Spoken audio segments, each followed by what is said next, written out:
grant was actually meant to be temporary.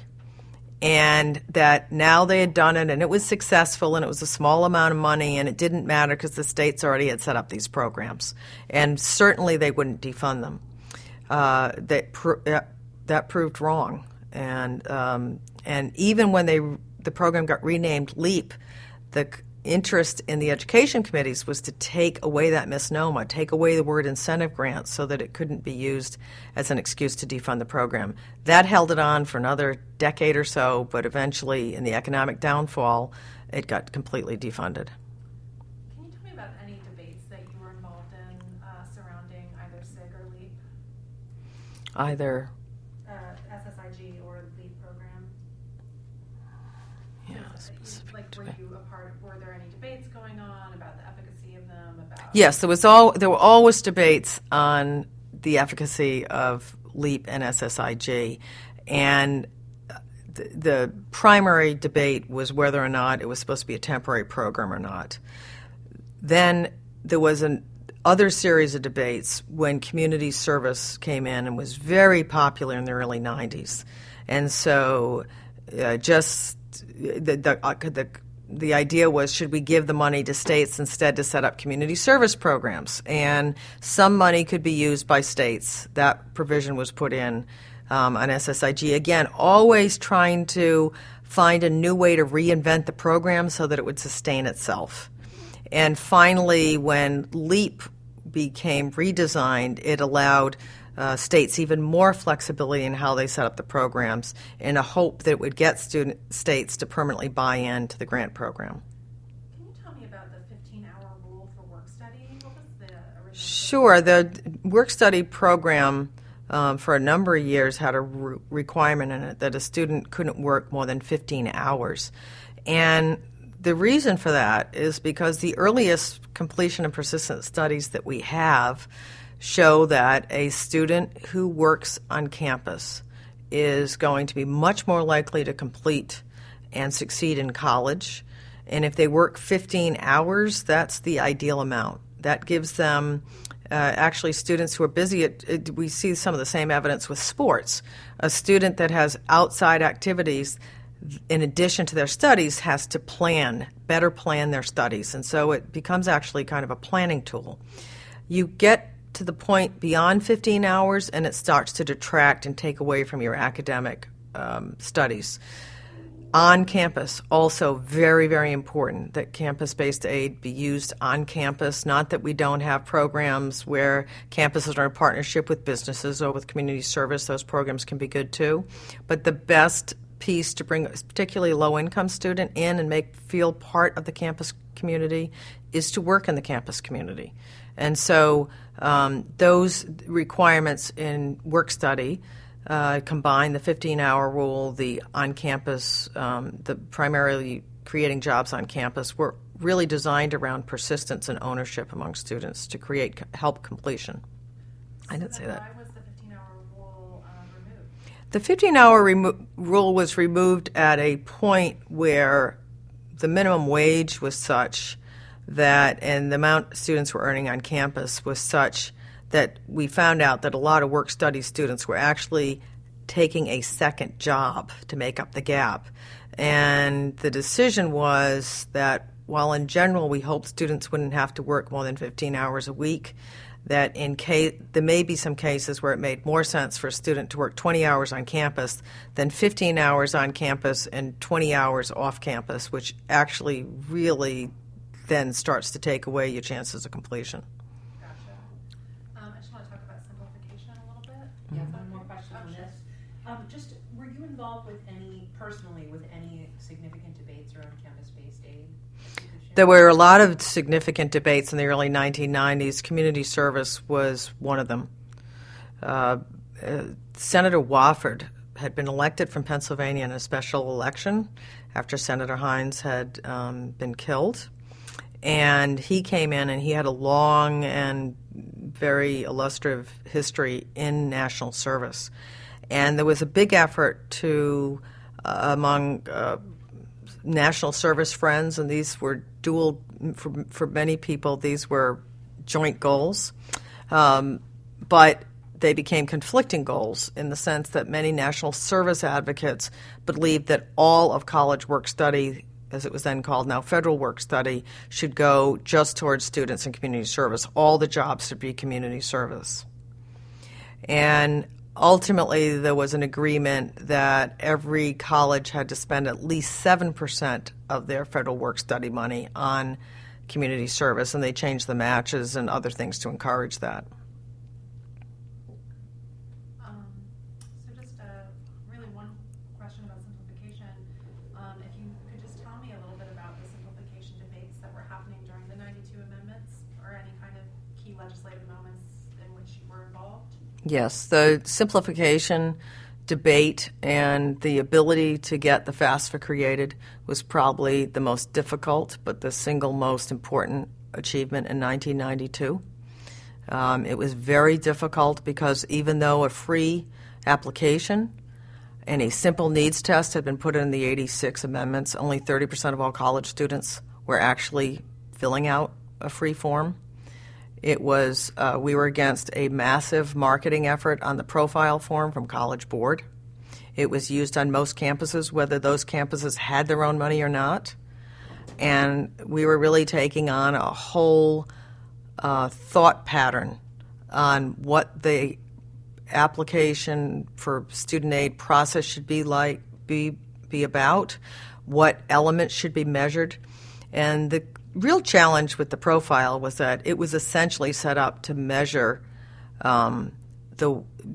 to ensure that wealthy students weren't burying money. And the FAFSA was designed to make it as easy as possible for low-income families to apply.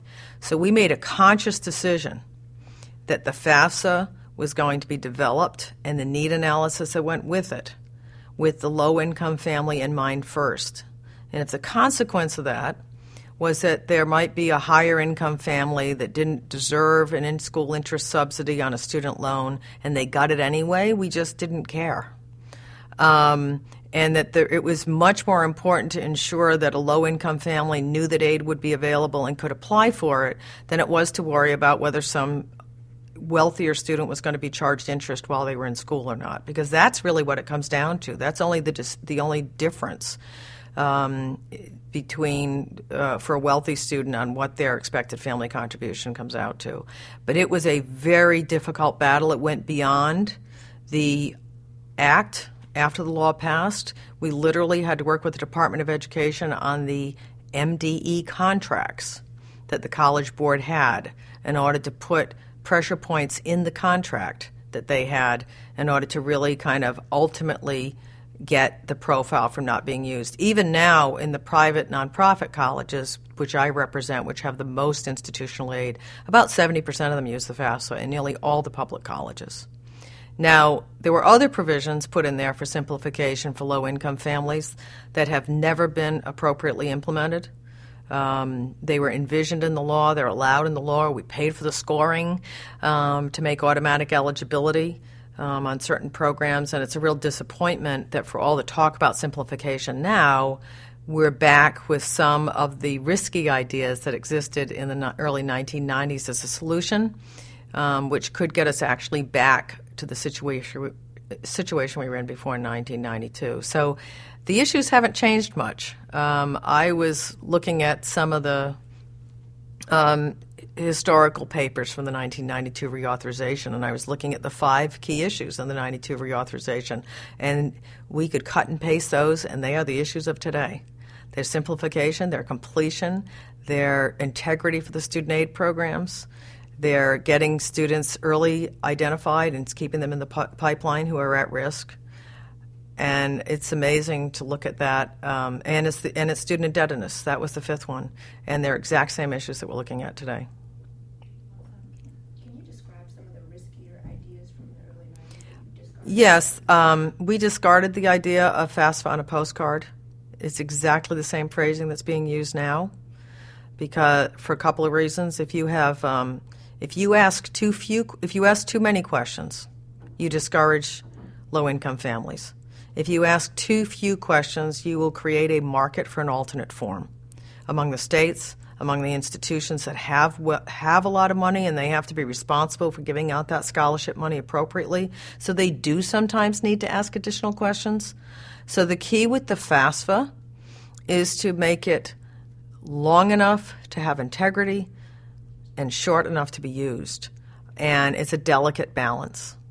We had envisioned 3 separate forms coming out of this. A form where a low-income family, an automatic zero family, which is a concept that we created. So if your income was below $30,000, all you had to do was sign the form and you would be done with it. One question. We imagined the EZ form that would be for families below $50,000 who met the simple needs test, so you didn't have to ask any assets. And then the longer form, the more complicated questions, that never got implemented. And I think it's opened us up to the worry of getting something too short, and that'll bring back in private forms and the money that goes with it. The second issue on it is that by having need analysis in law, Congress controls the purse.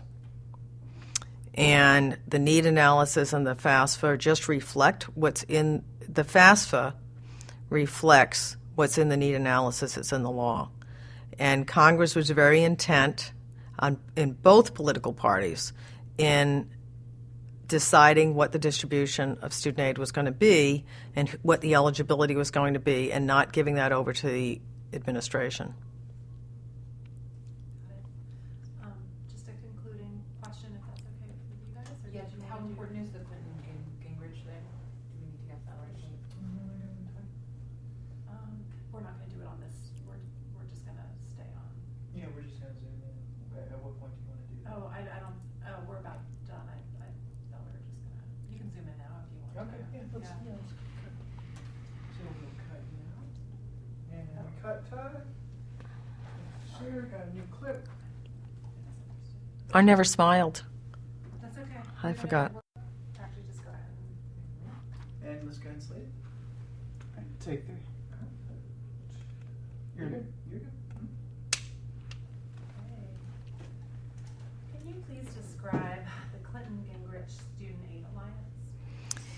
The Student Aid Alliance of the 1990s is one of the most interesting stories, I think, in advocacy for the student aid programs and education in general.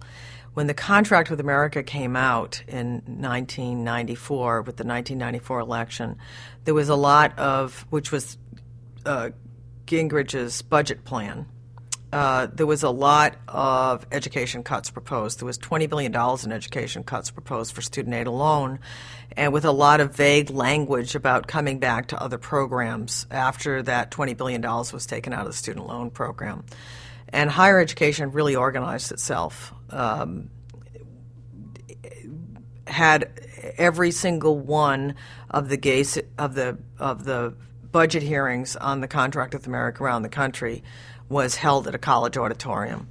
And there were students there in sweatshirts defending the student aid programs. And this wasn't just a fight back against the contract with America. It was also a lesson for the Democrats, who had been somewhat weak on defending and promoting federal student aid education spending. As a matter of fact, until that time, the education committees were kind of littered with New Englanders who came out from, the part of the country that had really been the origins on free public education. And most members viewed it as something they loved to do because they were elected, but that it wasn't anything that got them any political credit. On the Republican side, they always had to kind of draft senators to fill up the committee. And they would get to sit on an extra committee to make up for the fact that they'd get no political credit for being on the Education Committee. Many of us thought that was a wrong assumption, but it got proven in the 1990s. Ultimately, in December of 1995, when the federal government was shut down, and it was a standoff between Bill Clinton and Newt Gingrich, and Bill Clinton basically won that. It was over education funding. And from that time on, those politicians, both parties who believed deeply in education, knew that they had the political support to fund the programs. And if you look at the funding pattern on the Pell Grant program, the funding pattern on student aid, and other education programs, it just soared after that government shutdown. And that was a real landmark because the student aid programs became untouchable politically in the same way that Social Security had been before that. That was great. You want any stories? Do you No. have a story? Yeah. Yeah. Well, I could Yeah, tell here's a story. couple little stories. I was very involved in the higher education community and helping to organize that effort. We had 100,000 phone calls in evenly divided, 50,000 phone calls on one Senate vote and 50,000 phone calls a couple of weeks later. I remember that we had agreed to pay the phone bill. It was $3 a call. And pretty soon we had a $100,000 phone bill, which was victims of our own success. So we had to go out and fundraise the $100,000 to pay for the phone bill. We didn't have that much in our association budget. This was a joint effort among 75 higher ed associations. We had students coming in on buses from all over the country. There was one famous story of students who chased Pete Domenici, who was the budget committee chair, around and eventually for 3 days. And eventually he was coming out of the bathroom. And he said, okay, I'll give you back. Well, at that point, it was only $3 billion. There was $3 billion left in symbolic cuts. And so federal student aid was fully restored. And I think it's been on a much better trajectory ever since, although the concept that we don't have enough money in this country to pay for education is very, very much coming back into the public sphere, even among education advocates, and I think it's a very dangerous assumption. Did you have an SEOG piece that you wanted to add? Yeah, I just hadn't mentioned that at all, and I think it's important. So can I just do that? Yes. One important part of the Supplemental Educational Opportunity Grant, which is SEOG, and it was originally the supplement to BEOG, which is the original name for Pell, is that it really enables simplification because it allows the student who might have a particularly important financial challenge that doesn't get measured on a simple FAFSA. It's supposed to give the financial aid officer at that campus a chance to make up the gap.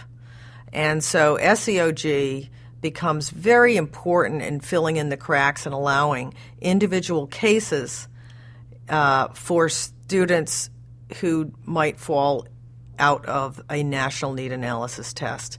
It has been very underfunded. There aren't enough institutions that are participating. There isn't enough money. But it's an important partnership program and one that should really be restored. Okay.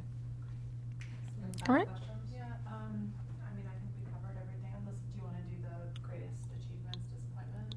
Or more personal, the proudest moment one, I like that. Okay. Contribution. Yeah, can you tell me, what's your proudest moment, from your career working on financial aid policy? I think my greatest honor is having worked for Senator Pell, both because of what he accomplished, but also who he was as a person. I think my greatest personal accomplishment is the work I did on the Student Aid Alliance in 1994 and 95 to really protect those programs and his legacy to the current day. Great, thank you. Thanks. Okay. Thank you. Glad you're doing it. That was awesome. It's not easy